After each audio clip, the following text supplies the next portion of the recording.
တော်တို့ခေတ်ကတော့မဂဇင်းတုပ်ပေါ်မှာကိုယ်ကလောင်လေးပါဘူးဆိုတာမလွယ်ဘူးပေါ့ကလောင်သွေးကဏ္ဍဆိုတာလည်းရှိတယ်အဲကလောင်သွေးကဏ္ဍမှာဘလောက်ပါမာတိကမှာပေါ်ပြခြင်းမခံမာတိပါကမှာခုစာမူလေးကရုပ်ရှင်မဂဇင်းမှာ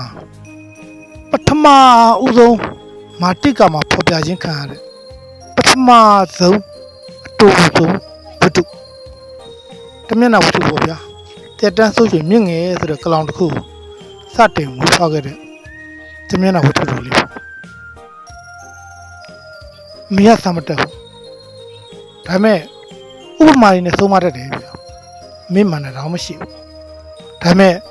သာသမီတွေပညာရေးအတွက်အားပေးတယ်အမေကပညာမရှိတော့လဲဘဝတည်နဲ့မေတ္တာတရားကြီးမားတယ်အမေပြောတဲ့စကားလုံးတွေကတော့ဗီဒီယိုစကားနဲ့ကင်းတယ်ဆိုတာကိုမရှိဘူးမူဗီဒီယိုကပြန်လာလဲအဲ့စကားကြောင့်စိကပကုံးပြောမိသားသမီးတွေတက္ကသိုလ်ကျောင်းသားကျောင်းသူတွေပဲဖြစ်တယ်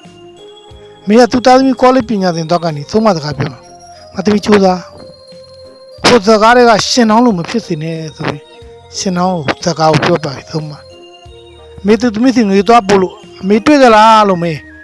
တွေ့ကြတာပေါ့ဟိုစကားတွေကရမင်းပိုင်သူ့ညီမတက္ကသိုလ်ကျောင်းစီသွားတော့တက္ကသိုလ်တွေထားရည်လို့အော်ခသလိုငါအော်မခေါ်ခဲ့ပါဘူးတဲ့အမေကိစ္စတွေကအဆင်ပြေလားဆိုတော့အဲ့စကားတွေကသုံးမြတ်သူသာပြောသလိုဇလန်းကိုပြောပြပြီးတော့တွေကသုံးမြတ်သူသာကိုအဆင်ပြေလားမေးတော့သုံးမြတ်သူသာပြောသလိုပဲငါလည်းငါသမီးကိုကောလိပ်နဲ့โอเคနေပါပြီဟောခုလဲအမေသားတယောက်ကအပေါင်းအသင်းနေနဲ့ရက်ခွတ်နှစ်ခွတ်တောက်ကြောင်းမေသူ့ရဲ့စီပုံကဟိုစကားတွေကဟိုမင်းသားရက်တော့ဘလို့ဖြစ်သွားတယ်ဇလန်းကိုပြောပြပြီနင်တို့အဲ့လိုသာရက်တော့နေမိုက်ချက်ကကန်းကုန်နေတဲ့စကားတွေလို့ဒေါ်မင်းနဲ့လို့